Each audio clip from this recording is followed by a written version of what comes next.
me see a quick show of hands here. How many of you know your astrology birth chart? And how many of you just, everybody knows their sun sign? How many of you know your moon sign? Moon sign. Moon sign. No, that's the moon. Okay. And how about your rising sign? How many of you know your rising sign? And how many of you don't know anything about astrology at all? Okay, great. There's one in every crowd. Okay, well, this is going to be something. So we'll try to reach and just. So let's see, where should I start? I mean, my approach to astrology. There's different astrologers have different approaches and different understandings, and mine is based upon reincarnation. That the soul, that we are infinite spiritual beings, multi-dimensional in nature. No time, no space, no boundaries. We come, all that is all that is. We are all one. It comes out of unity.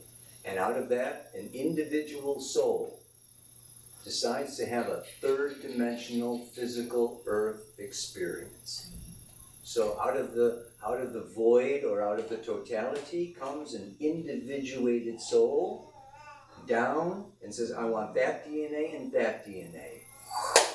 Yeah, you two get together. I'm coming through. Right? And when there's that first breath, prana, spirit, yes, in the Vedic, that pranic spirit breath, that's that moment. That moment is a reflection of, okay, where the soul has been, why they came back, and what their intention is for the future. So when we look at the astrological birth chart, the time that you were born, we're looking at a blueprint of your soul. Yeah? And it's almost like we come in and your birth chart is like the train station where you get on the train of planet Earth. Yeah? And then the train keeps going. So there's what they call transits. Okay? So the sun goes around once a year. You have a birthday. That's called a transit. The sun transits through each one of the signs. So does Mercury, Mars, Jupiter, Uranus, Pluto. So we have all these cycles. The sun is 1 year, Mars is 2, Jupiter is 12, Saturn is 28, Uranus is 85, right? Pluto is 248. So we have, it's like a Swiss watch with all these different cycles just colliding and turning, and they all work together. So all evolution and growth occurs through cycles. I mean, nature.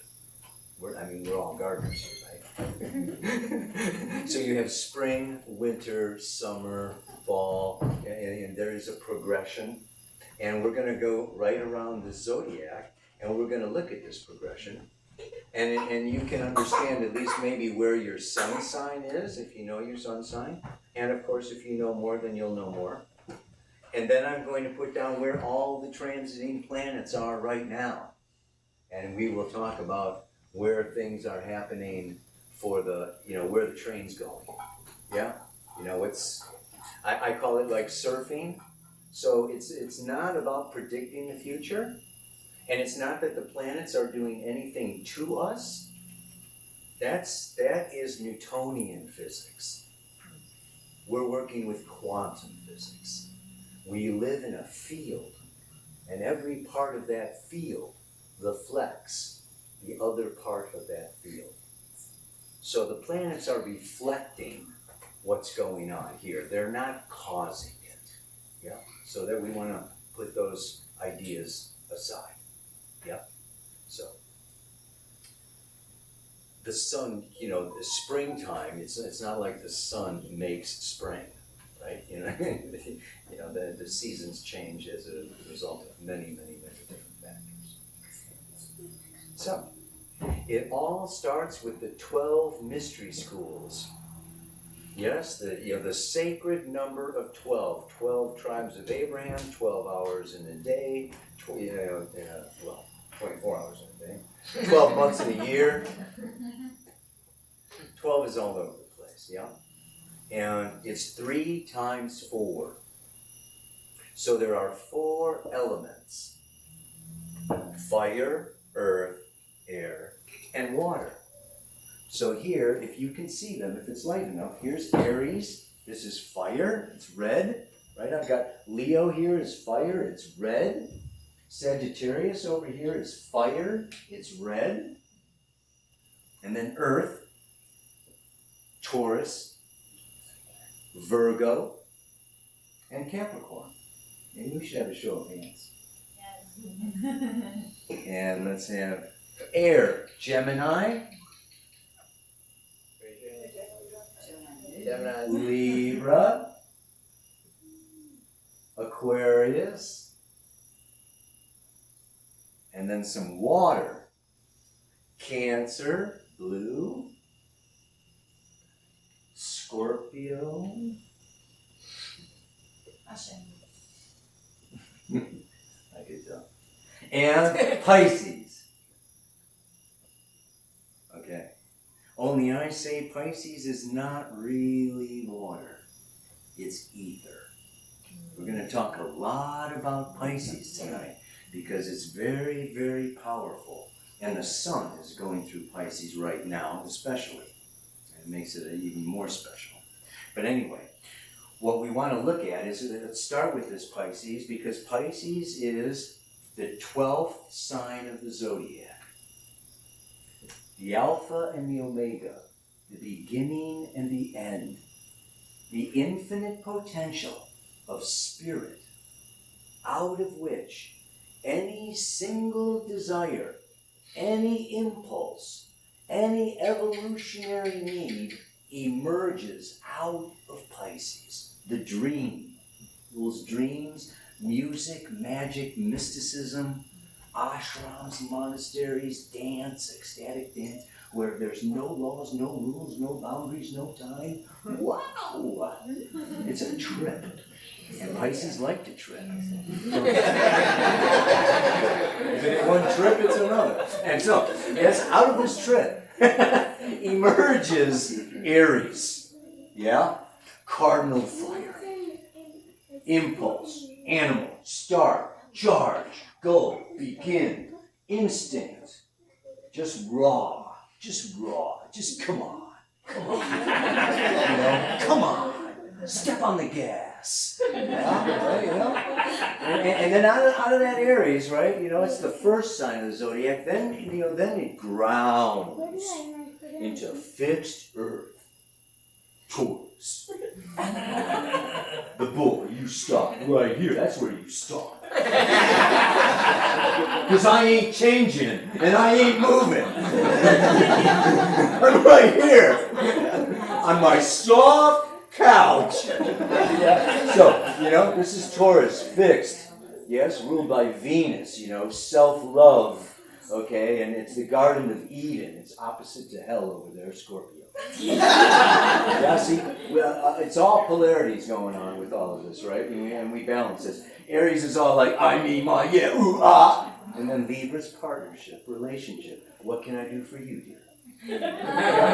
So, we have all these, I and you, right? Okay? And then we have self-sustaining Taurus, like, I'll take care of myself, thank you very much, that's mine. And it's like Scorpio, let's merge. Let's unite. Let's connect. Let's alchemically transform each other through union. Yes!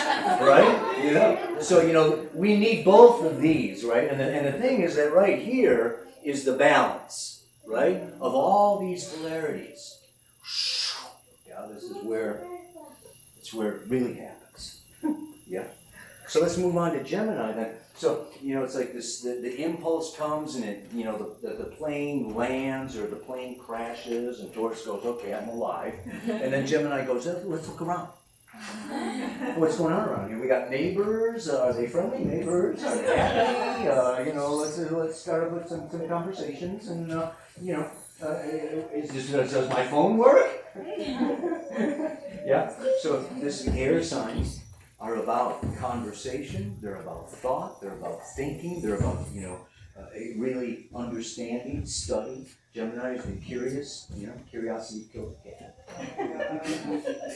So it reaches out, and siblings, neighbors, everything like that, and then boom, comes home to Cancer. Water, ruled by the moon. Yes.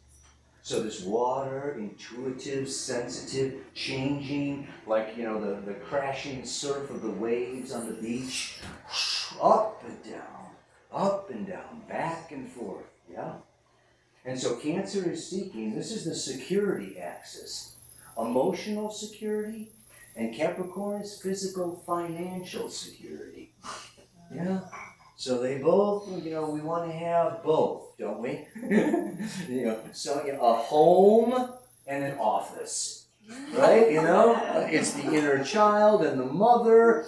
It's the father and the boundaries, laws, rules, and duties and responsibilities, right? So we have this axis going on.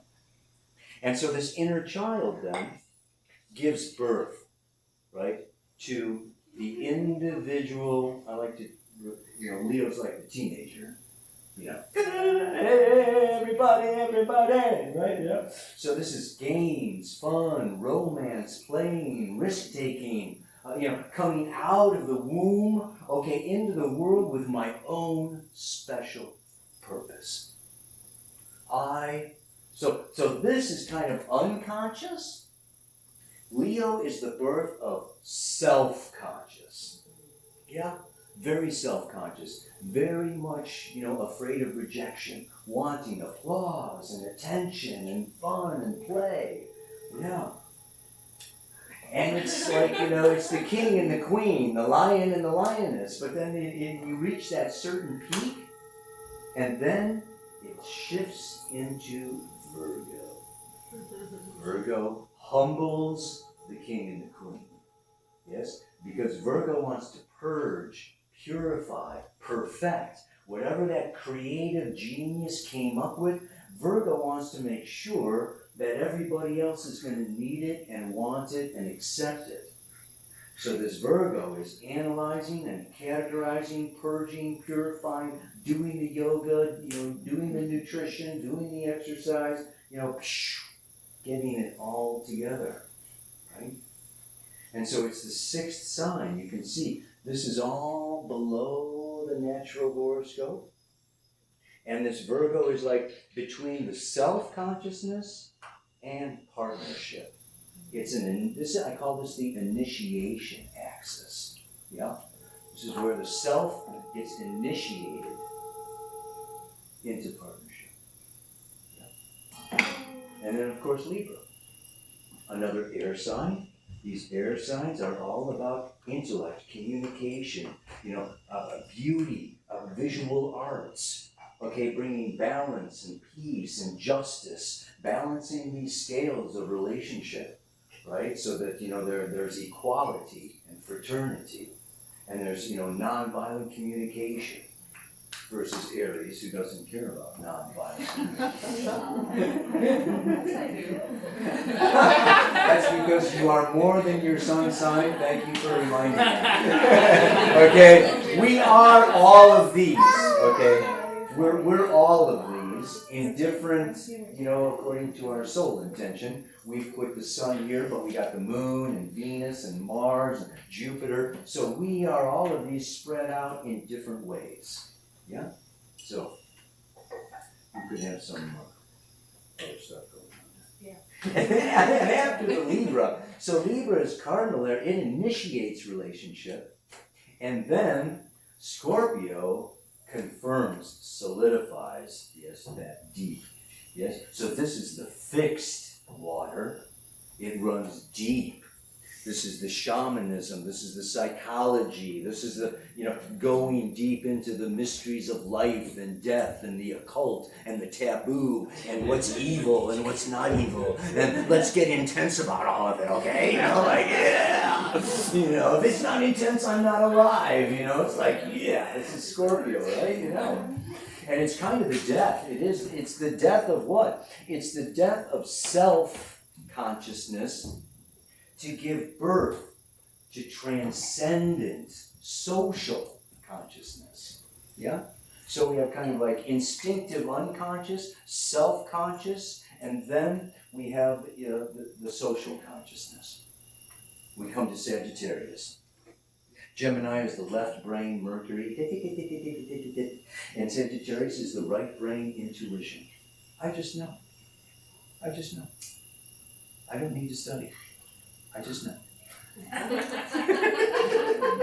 So, and this is philosophy, religions, travel, expansion of consciousness, okay, in every which way. So, this is like the lower mind and the higher mind, and grade school and university, and the neighborhood and foreign lands and airports, right? So, you have this stretching out here between these two polarities. And then after this natural law, this understanding of philosophy and natural law, we come into Capricorn. And this Capricorn then is man-made laws. It's earth.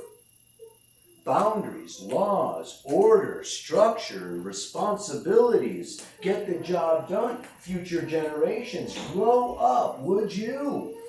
It's the elder, yeah? It's the elder. It's very objective. It's about what is good for everyone, yeah? So you can see we're getting more and more and more evolved, right? Through this evolutionary process until we come around to Aquarius. Now, I don't even call Aquarius air sign. I think it's outer space. Yeah? This is where Aquarius wants to just, it rules the third eye and the future and the collective consciousnlike the planetary consciousness, science, artificial intelligence, technology, okay, everything that is going to just like really advance the entire planet and the entire civilization. We're getting bigger, wider, broader. This is your Elon Musk and your geniuses and your your techno whatevers. Yeah. Heading, you want to live on Mars or something. Mm-hmm. And after collective consciousness comes collective unconsciousness. Yeah, it goes all the way around and it returns to the source. And so Pisces again is the spirit. And so Pisces has this double, it's even two fish swimming in opposite directions, right? So, it begins with an innocent dream, a potential possibility. And then it goes through this whole evolutionary process and breaks its ass. Right there. Comes back to nothing. Okay, so here we go. Are you ready? I'm going to go through these planets now, and we're going to just kind of go a little deeper into this stuff. Right? And should I start with the heavens or the light ones? I think I wanted to start with where we were today. And where we are today is, first of all, the moon just went into Leo hours ago. So we have the moon in fun, social, romantic, playful Leo. Yeah? So it's a good time for a gathering.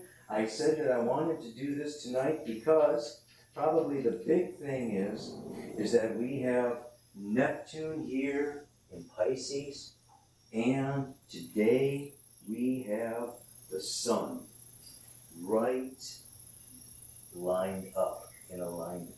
And yesterday it was exact. Sun, Neptune. Now, Neptune is what we call the ruler of Pisces. So much, Poseidon was the god of the oceans, and Pisces is the oceans, right? And so here we have this energy. It's like the solidified energy of Neptune goes around every 165 years. And so it's gone all the way around. And in June of 2025, it's going to finish, complete, and start a new 165-year cycle. So we're in the last 2 years of a 165-year cycle of Neptune. So we want to talk about that. You know? It's like, so like I say, Neptune is infinite potential, possibility, spirit. It rules the crown chakra. Yeah? Now the thing about it, oh gosh, I was maybe going to say this till the end, but you know, Pisces and Neptune, it has to do with the paradox. Living with the paradox. You know, because it goes beyond our mental, left brain, third dimensional, polarized thinking. And when we get out of our ego and we get out of our thinking, we go into art, music, nirvana, meditation, right? And we get out of polarity. And there they coexist. So in Newtonian physics, there's gravity. In quantum physics, there's no gravity. Right? And we can say that, you know, there is death, but then other people would say, well, the spirit lives on, so there is no death. You know, we're coming more and more so into a time where, yes, there is evil, and then from another perspective, no, everything just is. So there is no evil. So we have these dual coexisting that should, you know, cancel each other out, or you would not think that they could coexist together, but they do in Pisces. Yeah? And so this is a time period. Now, Neptune went into Pisces in 2012. It spends 14 years in the sign, right? So it's coming out of, you know, this whole time in this collective unconscious holds within it all, not only the dreams, but also what's called the wetico, also what's called neurosis and psychosis and delusions and illusions. Neptune wants to show us our illusions. And it comes around, and if you have a Neptune aspecting one of your natal planets, yes, you may very well experience a case of disillusionment. That what I thought was real is not real. Or who I thought this person was, they're not. Or what I thought, you know, I wanted to do with my life, I don't. So it's confusion and it's chaos. But in astrology, there is no chaos. There's just a spiritual order that we have yet to comprehend. So we call it chaos. I can't figure that out. That's chaos, right? You know, until you figure it out, then it's not chaos. Yeah. So, but you need to transcend or ascend or expand your consciousness in order to, you know, embrace polarities. Yeah. So this is a time now where we can say that so many things are dissolving. So many illusions of what we thought was real, or what we thought was true, or we thought we could hold on to, or what was normal. What we thought was normal is now kind of washing away, yes, you know, like the sand on the beach, back to the great Mother Ocean. Yeah? And this is not always easy. Yeah? There is a tendency to avoid, escape, deny, you know, ignore, and try to be in a bubble or try to stay in that dream of illusion and not face, okay, you know, what is really what? Well, what is really Saturn? Saturn. Yes. Okay, we're not going to go anywhere without Saturn. Chronos, time, space, boundaries, third dimensions. Yeah. It goes around every 28 years or so. So 7, 14, 21, 28, 35, 42, 49, 56, 63, 70, 77. These are Saturn years. Saturn is decisions, choices, restructuring, reforming, recommitting, writing contracts, breaking contracts. We go through this period, okay, I mean, and it even rules of bones and skeleton, so you get your teeth when you're 7, right? Saturn, this all has to do with maturity. Yes, everything matures through time. So this Saturn goes around, yes, and it's really kind of, it's the antithesis of Neptune. Neptune is no time, no space. Saturn is time and space. Neptune is the dream. Saturn is the reality. Neptune has no boundaries. Saturn is the boundary. I mean, you just, it's like, So, anyway, where Saturn is right now is going all the way around to Aquarius. Yes? So we can say here that it spends 2.5 years in a sign. It's right about in the middle of Aquarius, okay? It's at 20 degrees right now. And it is wanting to reform and restructure. What did I say Aquarius was?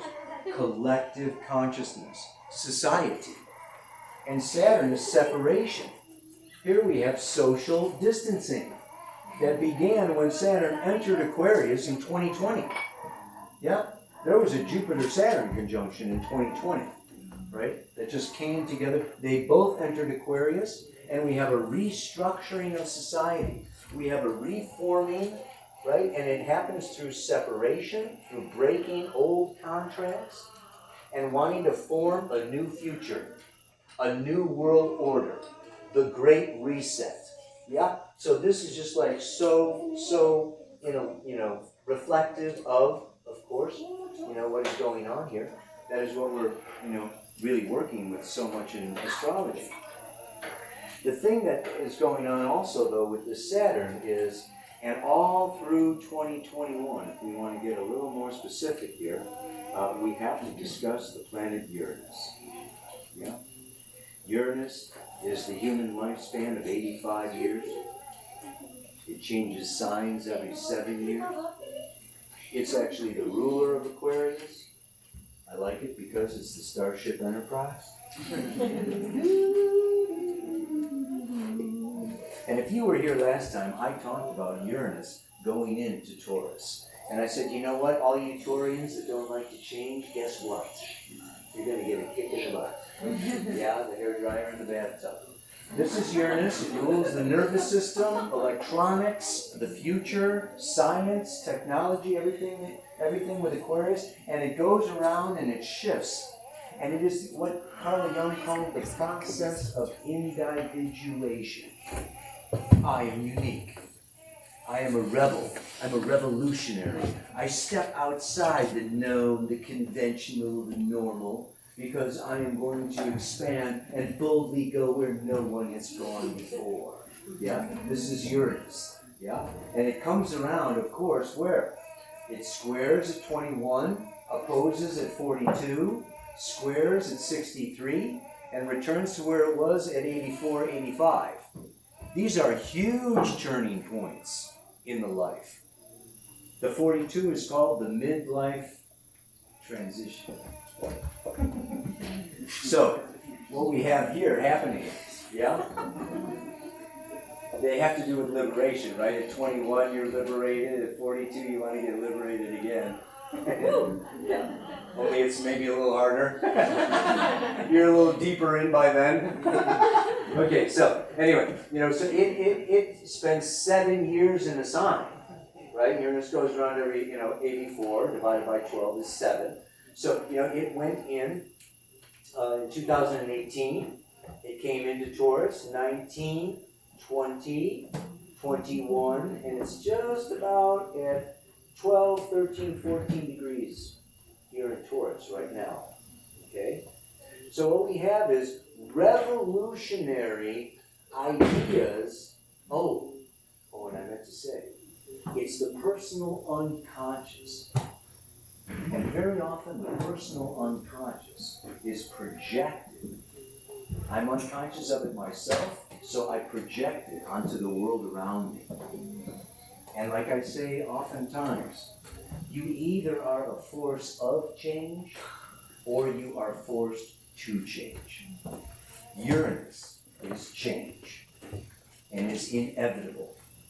And it often comes around as sudden, unexpected events that push us out of our comfort zone into the unknown world where we need to invent, we need to innovate, we need to individuate.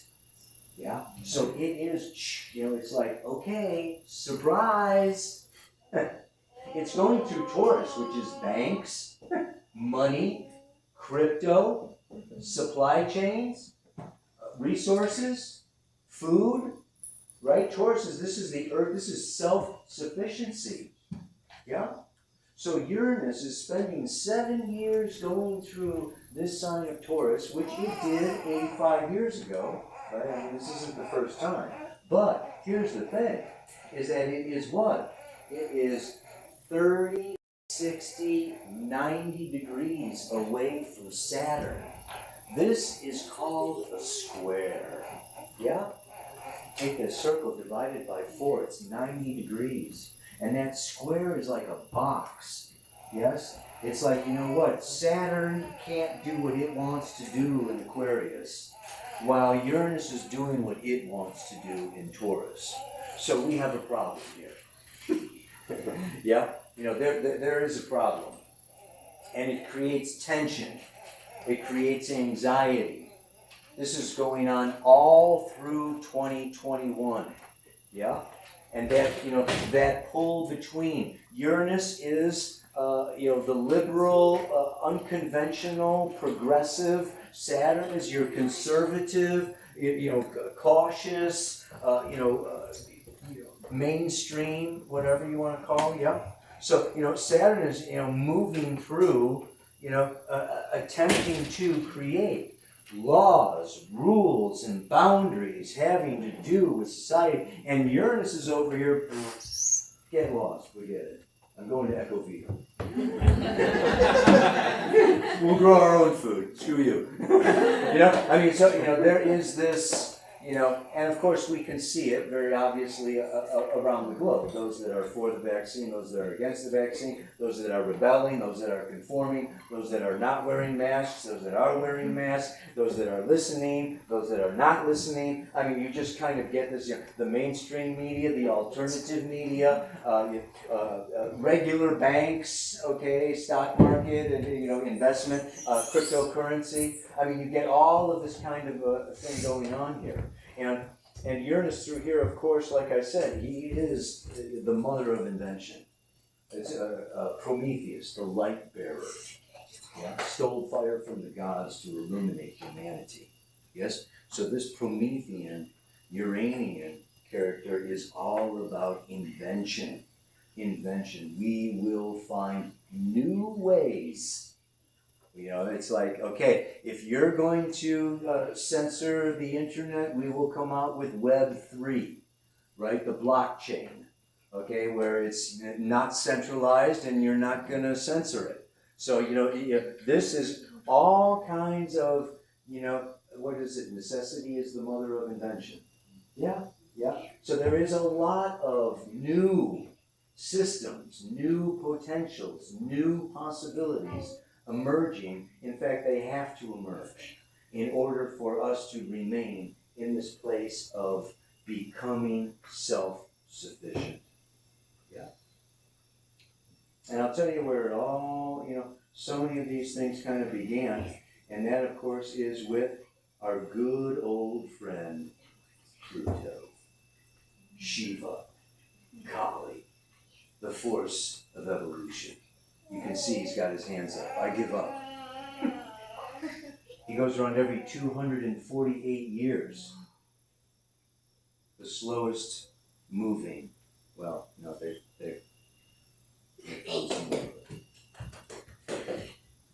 He is right now at 28 degrees of Capricorn. In 1776, if you look at the birth chart of the United States of America, he was at 27 degrees of Capricorn. He's went over in February. He's going to go retrograde back again in July, and the final pass is in November. A Pluto transit takes 3 years. So it really began last year.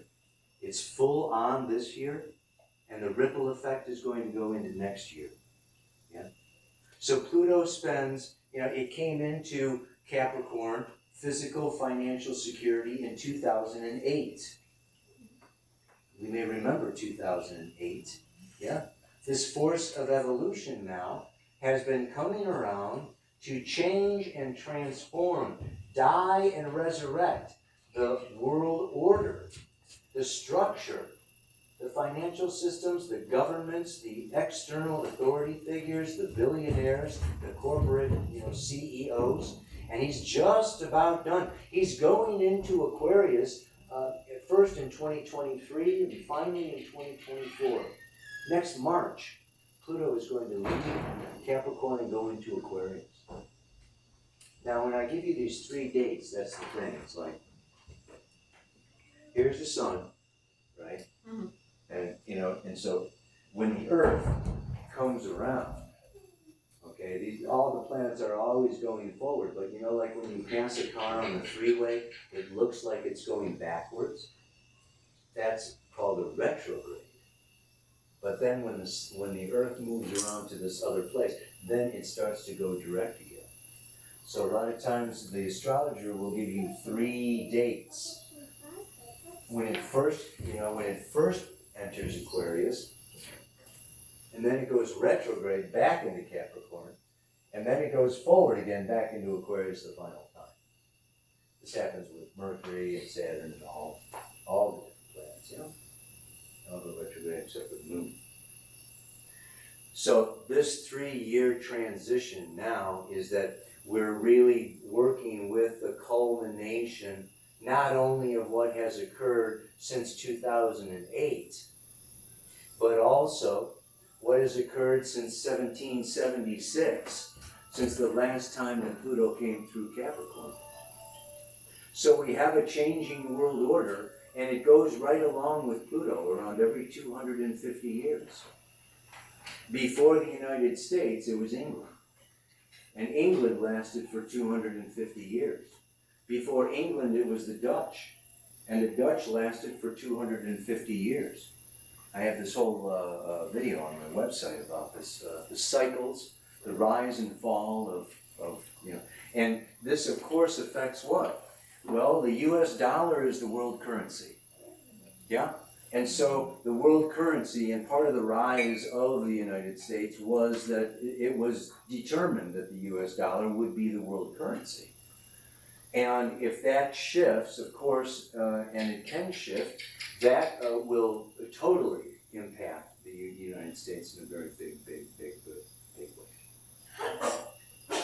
Even bigger than the United States, we have to look at the entire planet. And I think, those of you that were here last time, I don't want to repeat too much of myself, but we will say that for the first time in 4,000 years, we're looking at 1872 BC was the last time that we had Saturn, Jupiter, and Pluto all come together in Capricorn. This was in 2020. Okay, this was the start, and this is what I said. In 2019, I said, 2020. And everybody's like, what are you talking about? Things are cool. Yeah, okay, and we can see how things change. So, so this began, right? The last time these all came together in Capricorn was the building of Babylon. Yeah, we're going back. Okay, so, we can say that a new Babylon, maybe we are birthing a new Babylon. Yeah? Okay, so a new Earth is arising out of this. I mean, Aquarius has to do with invention of a new future. And so, so Saturn has, been moving through. But of course, through 2021, Jupiter also. Now let's look at Jupiter. Jupiter, again, is like an opposite of Saturn. Saturn is contraction. Jupiter is expansion. Saturn is pessimism. Jupiter is optimism. Okay, Saturn is restriction. Jupiter is prosperity. So again, we have these, two polarities happening here. And so Jupiter passes up Saturn, okay, right? Moves in and now is also where? Approaching Neptune, right there in Pisces. So we have this Jupiter-Sun-Neptune conjunction happening. And Jupiter, as the principle of expansion, says more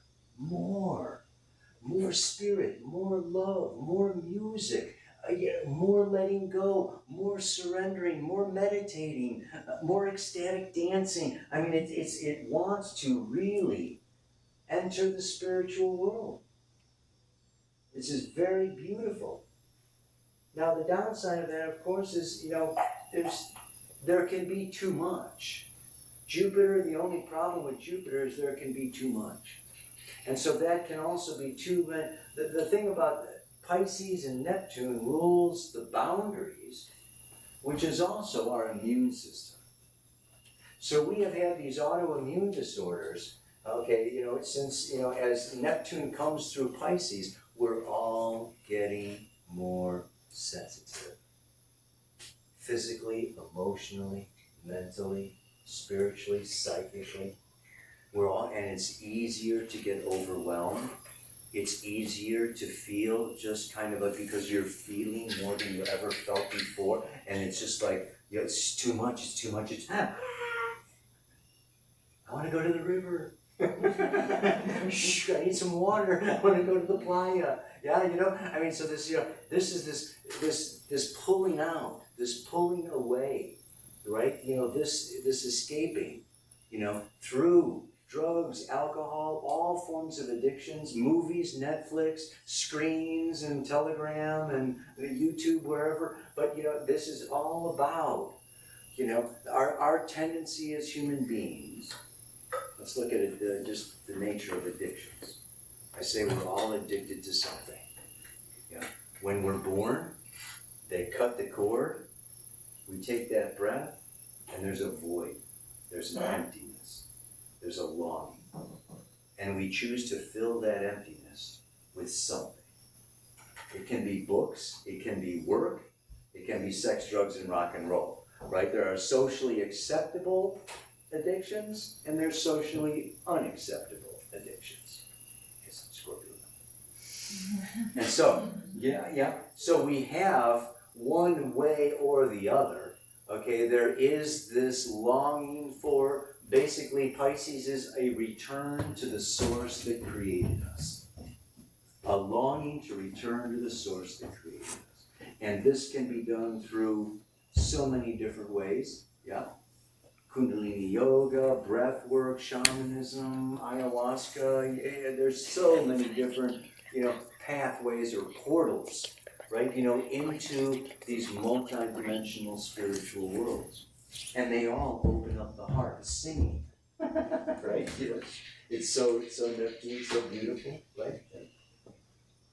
So we want to kind of, let's see, what else have I got going on here? Well, I'm looking at bigger cycles tonight, but we do also have a beautiful Venus-Mars conjunction that's been going. These two have been traveling together through Aquarius now. They're at 5 and 6 degrees, and they're going to continue to travel together. But Venus goes a little faster, so she's leaving that guy behind. Hasta luego, hombre. I'm heading off to the ceremony in Pisces. Meanwhile, Mars is coming along and getting all pissed off. Joins together with Saturn and says, shit. Now, here's the problem that we see coming with this particular configuration. And that is what we have to do. We have to deal with the moon's nodes. The nodes of the moon. So we have the sun, and the earth orbits around the sun. But then the moon orbits around the earth. It rises and goes north, and then it descends and goes south. So we have the north node associated with the dragon's head, the future, the mouth. Let me go forward. Yeah. Unknown into that unknown. The soul destiny by the north node of the moon, and the soul history of past lives, where we've been, devolution, what's, the path backwards, right? So we have this north and south node, and they go around every 18.6 years. You may remember when you were 18, it comes back around when you're 37, 38. Comes back around again when you're 59, 50, 50, 59, 60. We have these nodal returns, yeah, every 18.6 years. So this north node, so they spend a year and a half in a sign, and as of January 18th, the south node of the moon entered Scorpio. The path of devolution, yes, is power, manipulation, exploitation, control, all forms of greed and, using relationship and partnership, okay, to be, like a vampire, yeah, like Dracula. Yeah, so this is banks, insurance, institutions, forces beyond our control that can wipe us out, but also that have this, this transformative effect on us. I'm giving the negative side of Scorpio because it's the south node of the moons. So the path of evolution, the pathway forward, is to Taurus. Yeah, the nodes go backwards. All the planets are moving, okay, in this counterclockwise direction, except for the moon's nodes. So the north node of the moon entered Taurus in January. It's going to be here for a year and a half. And this is a time where our evolution, where the best growth that we can do and be and have is through Taurus. Self-sufficiency. Maybe being a little stubborn. I say that Taurus has so much to do with learning unconditional self-love. Not needing someone to support us or build us up or tell us we're, beautiful, hot, whatever, rich, smart, but, this is, Scorpio is other people's values, other people's resources, merging and uniting, with others. Well, actually, guess what? Now is the time, as much as is possible for so many of us, right? To evolve through really coming into our own truth, our own self-love, our own center. And in some ways, it's coming out from intensity and drama and, all this life and death and I can't live without you and all that. Blah, blah, blah. Taurus can seem a little boring. It's kind of simple. Just kind of wants to sit in the garden, watch the flowers, watch the bees. Where's Florian? yeah, the bees were mentioning how the bees it got so hot that the bees just dropped dead today. That's how hot it was today. Anyway, but so I always look at Scorpio as more like, the underworld or hell, and Taurus is the Garden of Eden. Okay, of survival, of abundance, of love, ruled by Venus, Aphrodite. But what happens with astrology, in particular, one of the rules of New Paradigm Astrology, of evolutionary astrology, is that when planets come into a square with the moon's nodes, like Saturn is coming into a square with the moon's nodes. Not only is Saturn going to be exactly squaring the moon's nodes, but it's at the same time that Mars is coming around. And this is April 11th. Yeah? This is just next month. And Mars, and this says that when these planets square the nodes, it's like you have to pay attention. You have to do this. This is the missing piece to the puzzle. This is a skip step. This is like a detour. So we really need to address, yes, and this can be social unrest. This can be laws, rules, and limitations and boundaries, okay, placed, on our future, on our society. And then we have Mars also marching in as the soldier or the army or the military, yeah, making, very firm, okay, it has a little bit to do with war. But, the war kind of started when this was all square to Uranus. And now, Uranus is sudden, unexpected events. Well, the war, is coming, right at the time, okay, that this Mars is catching up here into Saturn. I'm talking about the Ukraine. And then, of course, it will pass on, and it will, it will move on, and Mars will move into Pisces. By that time, the Sun, well, that's the other thing, is now the Sun, we've only got, okay, a few more, another week or so of the Sun in Pisces before it goes into Aries. The warrior, the soldier, beginning a new charge, a new start, a new impulse. So this is we see a turning point here.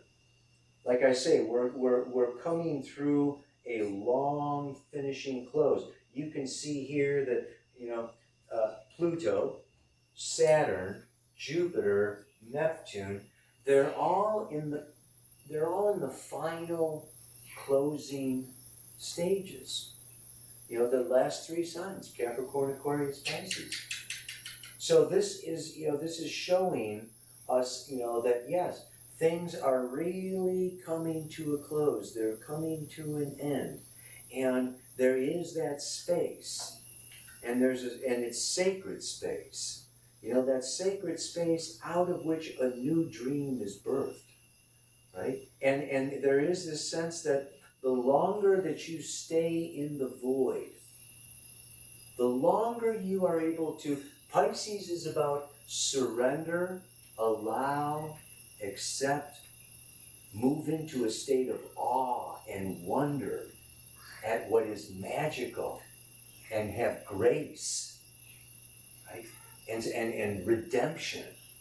So there is this whole energy of a greater, divine intelligence that is acting.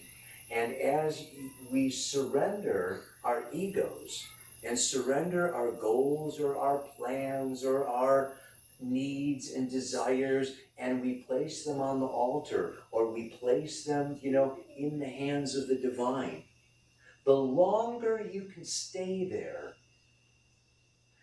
the more free, the more options present themselves. I don't know if you're familiar with Elizabeth Kubler-Ross, but she did a lot of work with people that passed and came back. They crossed over the threshold and they came back. And interviewed so many of these people. And what she found was that these people, when they died, whatever they believed, they saw Buddha, they saw Christ, they saw Yahweh, they saw, and there was a tunnel, okay, and then all the people that knew them, and they had this, kind of like, whatever they believed was this kind of creation in the afterlife.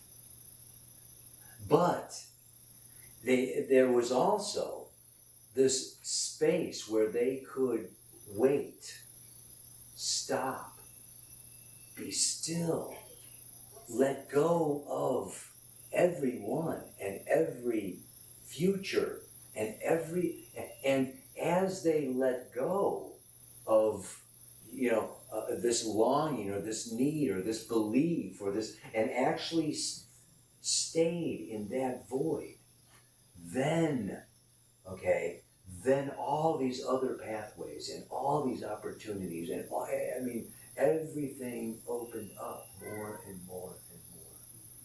So this faith, hope, trust, yeah, that we're cared for, that we are one, that we live in unity, that there is an intelligence, right, with all of life called love, and that love is the most powerful force in the universe, and this is spiritual love.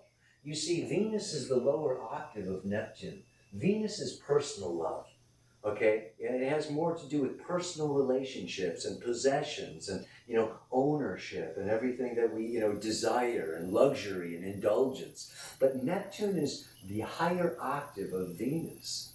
So it is the spiritual love that is not personal. It's universal. And it just recognizes the reflection, the unity that we each are of each other in some way, shape, and form. And so it is this very, how can we say, subtle, very subtle, yet very beautiful. You know what I mean? If you were there last night, there was a certain subtle energy that could be almost tangibly felt, but not quite in the physical world. Yeah. So this is the time that we're in, and a lot of people just ask, when is this over?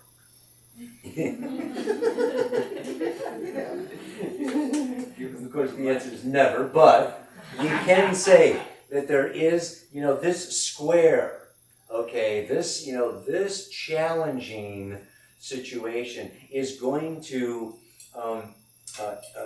intensify through the summer into November. Yeah. So Saturn goes retrograde and comes back very close to Uranus in October and November. Yeah, that's right at the U.S. elections. And then it's going to continue to move forward, and it's going to lighten, it's going to ease, it's going to move on, okay? And then in March of 2023, Saturn is going to go into Pisces. So all of you that have been, if you're Aquarius, Leo, Scorpio, or Taurus, you've really been going through, okay, the storm. Okay, this is just like, pressure cooker. The walls are closing in. It's just like, Well, when this square lets up, like I say, and then of course by next March, Saturn will be going into Pisces, and the very powerful time period is when Saturn comes around to Neptune. They will both conjunct at 0 degrees of Aries. They both they land right there. And this is in May, June, and July of 2025. And then Saturn goes back and it comes forward in 2026. And so then both Saturn and Neptune start a whole new cycle. This is like sowing a seed. And the thing about this, so we're coming to this time period. Let me say what else is going on, because by that time, not Chiron, I'm not talking about Chiron tonight. Uranus is going to be moving into Gemini, yes, in July of 2026. Yeah.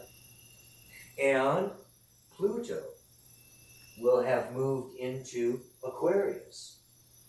And instead of having these 90-degree squares, you can see that we're going to have 60 degrees. That's called a sextile. It's the circle divided by 6. And it's a very positive opportunity indication.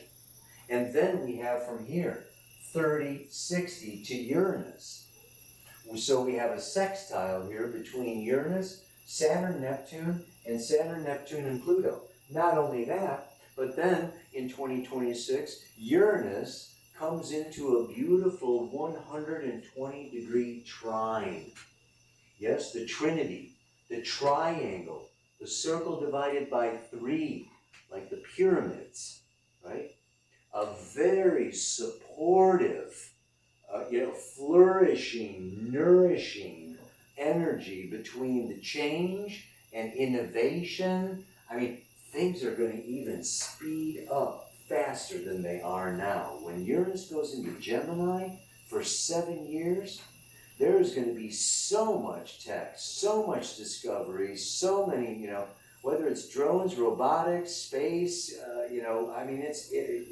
there's going to be massive. And of course, Pluto coming through here, this is science and technology. From 2024 to 2044, Pluto will be going through Aquarius for the next 20 years.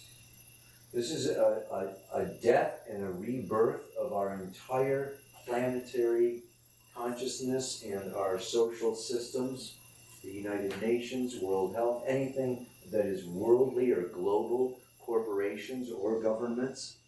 Yes? So Pluto is really on its way into, yes, and Pluto symbolizes power. Yeah, tremendous amounts of power. So, as well as waste. So, these are some of the things that we have going on now that we can kind of see coming.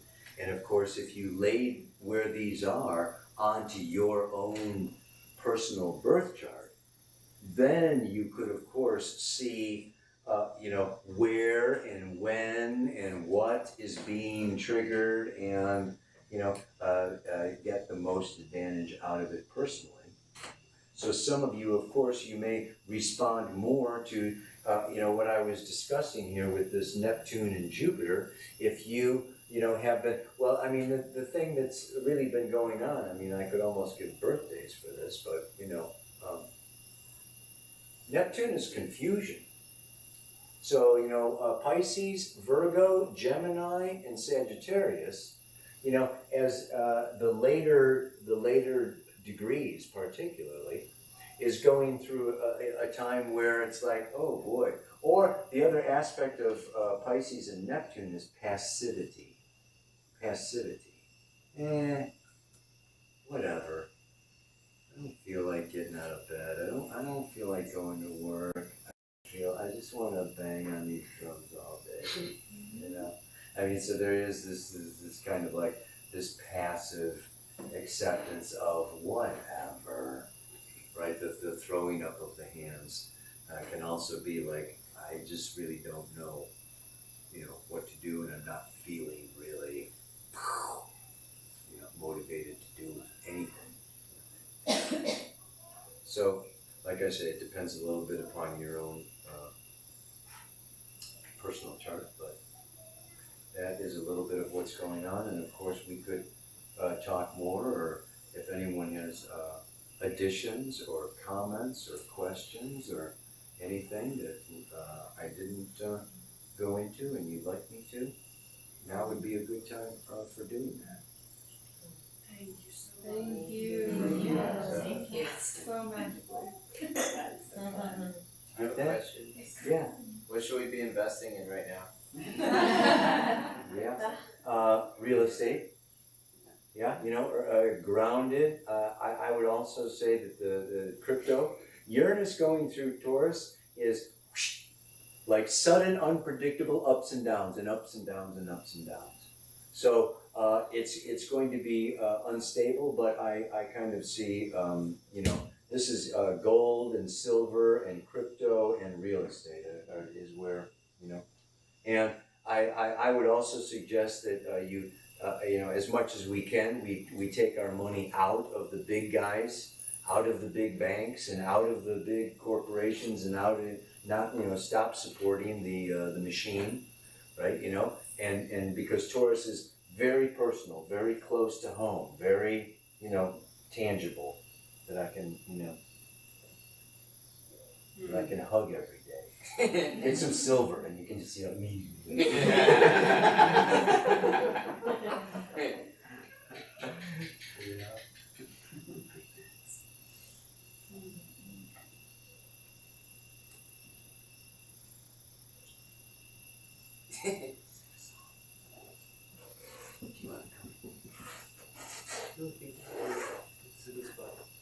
Could I interpret that it should start to let up in 2024? Is that kind of where things get a little bit more? Well, We have another 20 years, so that's fine. I mean, I have to say that, you know, it's Saturn, you know, Saturn going into Pisces, okay, yeah, Saturn does have to do with grief. It has to do with, you know, the past, and it has to do with, you know, and of course this is forgiveness, and this is opening up the heart, and this is letting go, and Saturn moving through Pisces is a time period where there is some sadness. There's often some sorrow. There's some despair. There's maybe a lessening of the population. There's maybe a raising of the suicide rate. There's maybe an increase in hospitalizations and things like that. I have to say that, you know, for a great number of people, but see, this is the thing where the Pisces is the paradox. It's like there are people lifting, rising, opening, ascending, right? And there are people despairing and, you know, falling and losing, and, you know, so it has to do with how attached you are, right? So this Pisces, as much as we are able to trust and faith and flow, flow, just flow, you know, there is this opportunity of like really this. So when these two come together, this is really something, because Neptune is the dream and Saturn is the third dimensional reality. And when they come together, what usually happens is one wins or the other. The dream is killed by pessimistic, third dimensional boundaries, limits, external authorities, and the dream dies. Or the dream becomes reality. There's a way of infusing, right? You know, this love and energy, like we're going to do right now. You know, with our voices, right? You know, to really, you know, in a way, lift this third dimension up into the multidimensional reality, rather than have the third dimension drag us down. We lift it up, yeah? But one way or the other, usually ending, finishing, closing, completing has to do with this sense of like the water going under the bridge out to the ocean, and it's goodbye. So there's a lot of goodbyes coming along here, and the sooner or the easier we accept, yeah, you know, the passing of what once was, with and maintain a positive vision of what's going to replace it, then the easier it is, the time that we're going to have, is what I'm seeing. Yeah, it's so yeah, exactly. Just what I wanted to say.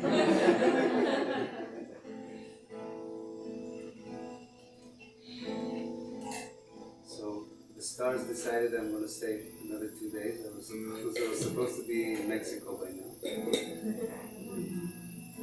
And thank you for this. Thank you for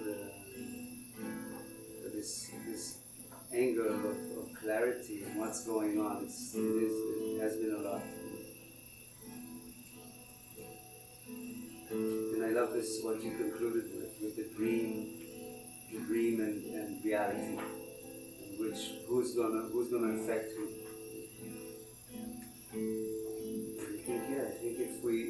I think when we dream together, it's very strong, has a stronger impact on reality. So my invitation right now is for us to unite, to bring through music, through harmonies, to dream together, to dream a united community we can experience here. This is a song, and the dream I'm offering are the words. We're not going to sing the words. We're gonna go international and just sing the melody.